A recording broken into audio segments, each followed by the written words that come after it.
So my name is Ryan. I am an online fitness and nutrition coach, and I also practice a lot of mindset as well.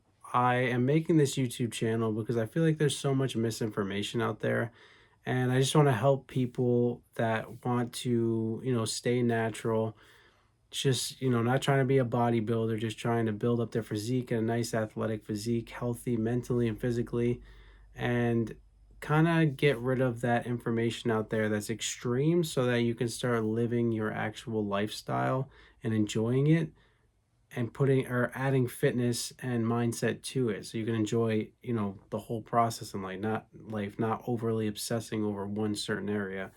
So today I'm just going to talk about a few of the things that I'd like to clear up. This is also going to be things that I talk about on this channel. So if you're interested, I would appreciate it if you subscribe, and let's get started in the video. So the first thing is we're going to go over training. So many people are spending 5, 6, 7 days in the gym. Technically, you don't even have to be in the gym. You could work out from home if you really wanted to, but you only need 3 days a week to really build your body, build a nice physique, whether that be through body weight exercises, dumbbell training, going to the gym, whatever you use. 3 days a week is perfectly fine. Now, if you do 3 days a week, you could do an upper, lower, upper split, which is a perfect split. You hit your upper body twice a week, your lower body once a week. I like this one a lot because it's not fatiguing. You make strength gains pretty quick. You see great results. And if you're more focused on your upper body, which I like, I like it. I like that approach better. It's great for that. Now, the other approach is a full body split 3 times a week. You would just perform your whole body three workouts a week, full body every time. That's a great approach too. You can make great, gains from that, strength gains. You can really see the results in your body from that as well. I feel like those are the two best splits. You also could make progress of a push-pull leg split, even just once a week, doing that 3 days a week, that still works. Remember, because the whole goal is progressive overload. So the reason why you're only doing 3 days a week is to recover, because if you recover, you're more likely to progress in your workouts, and that's the main key to building muscle, achieving your goals, strength, all of that. So progressive overload is the key. So whatever gets us to that, that is what you need to do. And the best approach, I think, and from what I've seen in my clients and myself, is training 3 times a week, plenty of time to recover. Now, the next point we're going to get to with that is volume, training volume.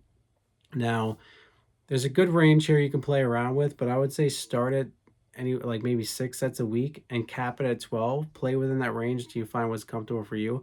That range is going to work regardless. So stick to that 6 to 12 sets per muscle group per week, because that is going to get you solid strength gains, progressing week by week, enough time to recover, you're not overtraining.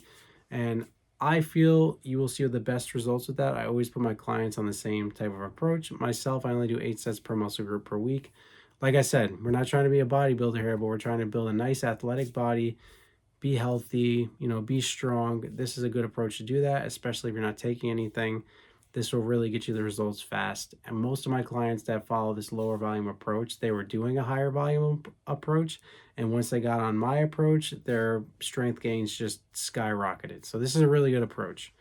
Now, that kind of covers the training side. So then we'll talk about nutrition. Now, there's two ways to go about this. Well, two effective ways to go about this. You can go in the intuitive eating way, or you can go the tracking calories way. Now, tracking calories is a lot more optimal, because if you track your calories, you know exactly how many calories you're putting in your body, and you also know how much protein you're getting. You need 1 gram of protein per pound of body weight. Well, technically you need 0.8, but I say shoot for 1 gram of protein per pound of body weight, because this way you're hitting your protein goals to recover and repair your muscles. Now, if you're tracking, you're always going to know this number is there, and you can use something like MyFitnessPal to easily track. It's free as well. You just got to learn the method. And what's also better about this approach is that not only are you going to be sure, you're on the sure route to know that you're going to lose weight or gain whatever you want to do. It's going to happen because there's no guessing. It's already in the numbers. The other cool thing about this that I love is that now you can fit in the foods that you love as well, as long as you're hitting your calories and your protein goal. Like I like to have ice cream, I like snacks and stuff like that. So I do the calorie route because it's just more enjoyable for me. I get to enjoy, eating the foods that I love. Now the intuitive eating way, you got to be a little more strict on that one because you don't know how many calories you're putting in your body. So you want to make sure that like majority of your food intake is, whole foods to make it the most likely that you're not going to be over consuming and you're getting the nutrients you need and you're getting the protein that you need. So you're going to base your meals around like protein, fruits, vegetables, and limited room for junk because, like I said, you're not tracking. So you want to really focus in and make sure you're getting the best out of this. So it'd be more like an 80-20 approach, 80% whole foods, 20% junk food. Those are the two ways I think are the most beneficial when it comes to nutrition and hitting your body or your body goals, body composition, strength, whatever your goals may be. Those two are definitely the best ways to go. Now, recovery is another big, or yeah, recovery is another big one. We can put this in recovery. It's sleep. So you want to make sure you're at least getting 7 to 9 hours of sleep every night, a minimum of 7. 7 works. I get 7 every night, but like between that's perfect. The reason for that is you want to keep your hormones, regulated. You want to make sure that you have the energy to work out. Your body is repairing. Remember, when you sleep, that's when your body is rebuilding your muscle, repairing your muscle. That's when all that's going on. So you don't want to really mess with your sleep because that's where you're getting most of your, recovery and results from. You're not growing while you're in the gym. You're getting your results while you're resting and recovering. So that's super important. Now, you also want to make sure that you're hydrating every day. I say at least 64 ounces of water a day. That's definitely like a must. You need to drink water. You need to make sure you're hydrated. And this will also make your workouts better when you're hydrated.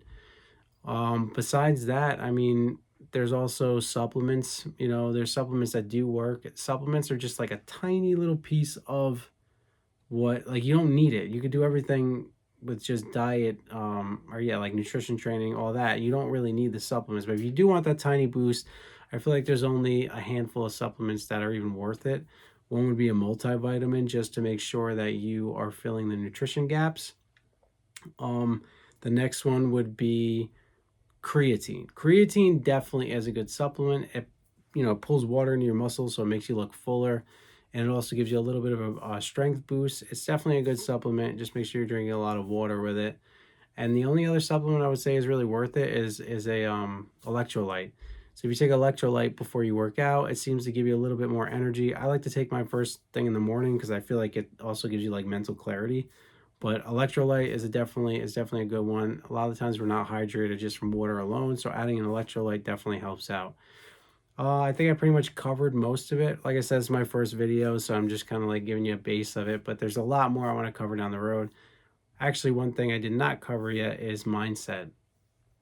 Mindset is super important. And in your fitness journey, somewhere along your fitness journey, you're going to start to realize that mindset is almost becoming more important than the actual look, the body look. A lot of people start for the body look. Yes, everybody wants a nice body. That just comes with the working out, but the mindset is what really, changes everything. Just from doing, just from following a fitness routine and achieving your goals and, having this structure, this routine, it's going to make you want to better your mindset, better yourself, because you're bettering yourself in this area. When you're bettering yourself with mindset, that's the real game changer, because you start to realize that, like I said, having a nice body and everything is great. But if your mindset isn't there, you're going to keep chasing this happiness that, like certain things will feel like it gets you there, but then you're on to the next, you're on to the next, if that makes any sense. And I can go more into that more when I make more videos, but mindset is just super important. And I'm starting to realize that even more and more and more. So it's always good to work on your mindset. And if you have a good mindset, fitness is going to come easy. It's going to be easy to stick with things. It's going to be easy to trust the process. It's going to just make everything better. Remember, you're doing fitness to better your life anyways. You might as well add mindset because it's just going to enhance it that much better. It is super important. If you can start with fitness and mindset, I would definitely say do that, because mindset is such a game changer. Like, it just changes everything. Fitness changed my life. Yes, definitely turned my life around. But when I added the mindset, that's when things really started to come together, because I started to realize, okay, now I have a nice body. I still don't really feel like there's still a missing piece. And the missing piece was that. The missing piece was learning how to, love myself regardless of, having a nice body. Like I said, having a nice body is great, but it doesn't mean that it's just going to automatically make you, yeah, it's going to make you feel confident. It's going to give you a lot. It will give you a lot. I won't lie. It will give you a lot. You will feel a lot better about yourself and everything. But there's always going to be that missing piece if your mindset isn't already right. So if you work on that too, you're going to have the best of both worlds, and it's just going to make everything better. When I put those two together, that's how I was able to actually start my own business, which is one of the hardest things for people to do, and stick to it without seeing results, and then finally you do get to see it. But when you have these two things already set up, mindset and fitness, it makes these things a lot easier to stick to it. You've already achieved goals mentally and physically. It's a process. Things don't come automatically. Instant gratification goes out the window. There's so many things with this mindset that really, it really helps. But anyways, I don't want to get too far into it. That's the majority of what I will be talking about, fitness and mindset. There's so much to go off of, so I'm going to keep making videos. Like I said, if you like this video, please subscribe. It'll help me to make more videos, and I can keep sharing this information from you. And I am by no means perfect, but I'll share my story with you in another video, but I've came a very long way from where I was to where I am now. So that's another thing to look forward to. I can give you my story, and it is pretty crazy. So I'll share that maybe on the next video. But it stemmed from fitness, and then fitness got me into the mindset, and it's really changed everything for me. And I'd like to help people do the same.